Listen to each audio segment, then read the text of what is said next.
Hello, and welcome to the next video of my LPL Spring Split 2023 preview. We're covering BLG, BiliBili Gaming. They actually, when I am filming this, they just beat Thunder Talk this morning to win the Demacia Cup, which is a preseason tournament. In some ways, it is a Mickey Mouse tournament. So we know how preseason is. Preseason is we're desperate for something, and BLG came out ahead in that tournament that the LPL put on. BLG is definitely one of those teams that made the most moves this past offseason. Last year they went 16-16 overall, and then 29-11 at the LDL level, dominating in spring. I believe winning the LDL in spring, actually. The coach is Dian. Dian has gone 54-42 as a coach in some sort of capacity. Was with Suning and BLG for most of that. The average age of the roster going into this year is 20.8 years old, which is about a year and a half less than we saw for anyone's legend in my previous video. So the moves that were made. Additions. June at jungle from IG. Yagao from JDG going to mid lane. 80 carry, Elk from Ultra Prime, and then On from Weibo. So BLG, 4 out of 5 roles are swapped. Players that are out. Weiwei, the starter for BLG in the jungle, is out. Icon and Fofo, both split time for BLG, are out in mid. And then Doggo was let go at 80 carry and Crisp at support. So a lot of movement here. Bin is the only player left. There are a lot more players listed here than on anyone's Legends roster, and that's because this depth chart is full. Does not mean it's full of great players, but there are some notable players here that may, you may not have heard the last of. Bin, 20 years old, obviously. I do not hide the fact that I think Bin is one of the best, if not the best, top laner in the world. 2.4 KDA, 8.9 CS per minute, 55.7 KP, 553 damage per minute, 26.1 damage share, 23.7 gold share in the top lane during summer. 8.9 CS per minute. That is higher than a lot of mid laners. So he is a carry top laner through and through. 55 sorry. If you're watching this well after the video's been uploaded, I'm sick. So 55.7 KP, doesn't get into too many fights. I mean, just above just above 50% and 55%, so just over 1 out of every 2. 8.9 though is so high. Secondary damage numbers at 26.1. 9 champions in 42 games. Gnar, Gangplank, and Jax. I believe Gnar and Gangplank account for 25 of the 42 games played. Behind him, you have Myths. Myths definitely has numbers here that warrants a look at the LPL level, but not over Bin. So he's in a contract prison. 221 KDA, 856 CS per minute, 51.2 KP. So definitely more of a split pusher. When you think about the summer meta, that was not the case for most people, right? Like KPs for top laners were around 60%. I mean, Bin's a little lower at 55, but he was more so a carry than actually doing what we saw a lot of top laners do in summer. And then Myths, similar situation at 856, so on average getting ahead in his matchup, but he is not as involved in the team related activities at 51%. 617 damage per minute is very high, so he's dealing even more damage than Bin did. 22.9 gold share, 12 champions in 30 games. Gwen, Gnar, and Aurelia are his 3 most played champions this past split. So definitely a player that, some of these teams towards the bottom of the LPL should be looking at as an option. In the jungle, June, At 20 years old, 2.8 KDA, 6.1 CS per minute, 78.3 KP, a carry jungler through and through, drawing Nidalee bans as a one-trick pretty much. 379 damage per minute, 19.3 damage share, 20.1 gold share. June showcased a high level of play in the finals against ThunderTalk. He won finals MVP. A lot of people were hoping that June was going to be freed from IG this offseason because there is a lot of potential for him. We'll see how he does with this roster, which definitely has a lot of interesting pieces on it. 8 champions in 44 games. Wukong, Xin Zhao, and Viego for June. Obviously, like I said, playing with IG. The substitute for this roster is Can. So Can played for BLG last year, substituted for Wei Wei when he struggled. 2.5 KDA, 5.1 CS per minute, 73.2 KP. Very different than June. Can is not as good as June either, but he's not the same type of player. He's more of a facilitator, and even then, he did not, like, looking at these numbers, really, and he was a rookie, so we have to keep this in mind. He farmed 1 CS per minute less than June, and also got into 5% less of the kills for his team relative to IG as well. So there's a team difference there. But still, like, you're giving up farm. You know, he's giving up, 3 camps by 10 minutes roughly.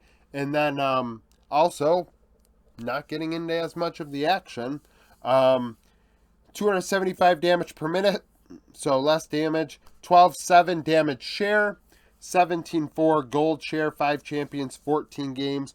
Viego, Wukong, Lee Sin. Now in BLG Junior, we have Daisy, who is 18 years old. 164 KDA, 433 CS per minute, 54.2 KP. 213 damage per minute, 16.3 damage share, 7 champions, 13 games. Lee and Poppy were the only 2 champions they played more than a couple times. Definitely not LPL worthy at this point. Only 18 years old, though. A lot to grow from that. Xiao Ji, I'm going to go Xiao Ji, is the other jungler at the LDL level. 155 KDA, 628 CS per minute, 67.6 KP, 278 damage share, 21 gold share, 7 champions in 15 games. These are stats from 2021. Did not play much at all this past year. I think maybe only 1 or 2 games. So BLG had a lot of things going on. The roster was a complete disaster at the upper level in summer. And then that affected the summer roster for BLG Junior. So I wouldn't be surprised if you see this guy play for Daisy or vice versa. I mean, neither player quite. Well, I guess Xiaoji actually, his numbers look better than Daisy's. But age is unknown, so he could be a couple years older than Daisy as well. Mid lane, Yagao, 24 years old. 6.2 KDA, 8.5 CS per minute, 66.7 KP, so 2 out of every 3 kills he was involved in with JDG. Obviously, a good to very good mid laner. Champion pool being the main issue at the highest level of play. 569 damage per minute, 23.5 damage share, 21.2 gold share. These numbers obviously being a little weird, a little wonky, because JDG with Kanavi in the picture, 369 also being high resource from time to time, that just kind of throws all the resource numbers all over the place. The 569 damage per minute is not resource dependent. That's just a matter of fact. So he dealt a good amount of damage. 10 champions, 42 games. Ari, Talia, Azir, definitely his 3 most played champs without a doubt. And then behind him you have Pins, who's 20 years old, and I believe is definitely worthy of an LPL spot right now. It's kind of outrageous. He's stuck. He played with FPX Blaze last year in summer. 5.54 KDA, 917 CS per minute in the mid lane, 79.5 KP. So the guy nearly got into 4 out of every 5 fights and farmed at over 9 CS per minute. Like, this guy is definitely LPL worthy. It's ridiculous that he's kind of just sitting and wasting away. I understand BLG wanted to go with Yagao and want to like match the rest of this roster and also have a veteran on there because the next oldest player is Elk at 21 years old. But Pins deserves a spot somewhere. He is in a contract prison right now. 776 damage per minute, 24-3 gold share, 8 champions, 28 games. I mean, the guy nearly dealt 100 damage per 800 damage per minute. Like, he dominated the development league. Ari, Corky, and LeBlanc were his most played. Because he was with FPX Blaze, Steele ends up playing for BLG Junior at 22 years old. 365 KDA, 802 CS per minute, 63-1 KP. So he's giving up 11 farm every 10 minutes to Pins on average. That's not great. 562 damage per minute, which is respectable. 21 gold share, 12 champions in 30 games. Ari, Azir, and Galio. Zhao Day only played 1 game in mid lane this past year for BLG Junior in spring. It was a Yasuo game. In summer, he'd play 7 games as a jungler, so I did not include those stats. The one Yasuo game, 267 KDA, 749 CS per minute, 40 KP, 200 damage per minute, 19-1 gold share. He won the game, but they have a lot of mid laners, and I imagine, I don't understand why they're even wasting money with Steel at this point unless they're really thinking that Pins is going to be bought out by someone else. It's just crazy. Bot lane, Elk, 21 years old, 2.8 KDA, 9-1 CS per minute, 63-3 KP, 595 damage per minute, 28.8 damage share, 24-1 gold share. Elk is it's probably one of my favorite 80 carries in the East for sure. Not to say I think he's one of the best. We went over my top 5 in each role, and we went over that. But I really do like Elk. I think that he's a good player and has some definitely hyper carry traits. And hopefully with this team, he can thrive, unlike how he got stuck with Ultra Prime. 9 champions in 38 games. Aphelios, Zeri, and Lucian. Aphelios being the big bulk of that champion pool that he played. Rise at 20 years old, so Rise played for Doggo quite a bit this past split, so these are LPL stats. 2.6 KDA, 7.8 CS per minute, 54.4 KP. These stats also, we have to keep in mind, he played quite a few Senna games. 502 damage per minute, 23.3 damage share, 21.6 gold share. So 5% less damage share than Elk, obviously different teams, Rise being a rookie.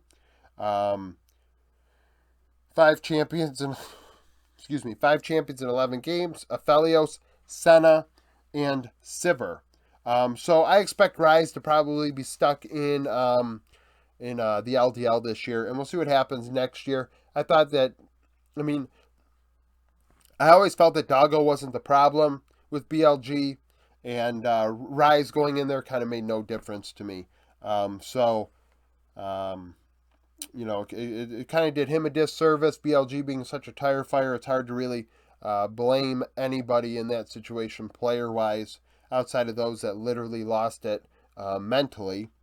At support, we have On at 19 years old, 2.9 KDA, 66.3 KP, 16 champions in 40 games. Obviously, not quite as in-depth as Sword Arts because the LPL does not release as many stats to Games of Legends or whatever that the other regions do. So 16 champions in 40 games is an ocean.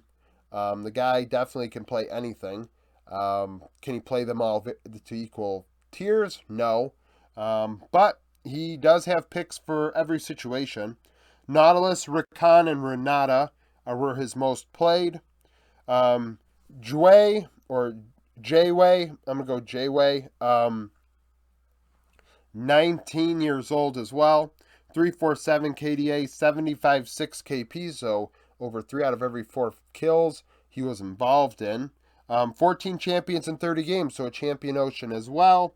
Rakan and Nautilus being the only 2 champions he played more than a couple times. So Rakan and Nautilus being the heavily played, and then after that it's kind of like he's just picking, because like I said in the first video, and I didn't say in this one, I'm going to have to say it in every one, the LDL, I believe, did that Fearless draft last year. So in best of threes, if you picked the champion, it was out for the next 2 games. So after you picked your first couple champions, after that it was kind of like, okay, what do we have as plan C? And that's definitely dependent on team comp and situation. So a lot of random champions there. And Zhao Jia has no games played. They are a sub support for BLG under contract. So BLG has what here? 2, 6, 10, 15 players between the 2 teams, which is pretty damn outrageous. But, I mean, why not spend a bunch of money, I guess, on players that you're not going to use? I mean, I just feel bad for Pins. I think Pins and Mitts here both are 2 players that should be getting opportunities elsewhere at the highest level. That's a shame that they are where they are. But thank you for watching this video. If you're a BLG fan, comment down below with how you think the team's going to do this year. If you like the video, like it. Subscribe to the channel for daily League of Legends content. If you missed my previous video on anyone's legend, that will pop up around me in a moment. There will be a playlist as well that you can click on and follow along. Subscribe to the channel, like I said. Follow me on Twitter. Join the Discord. Become a YouTube member. And thank you for watching.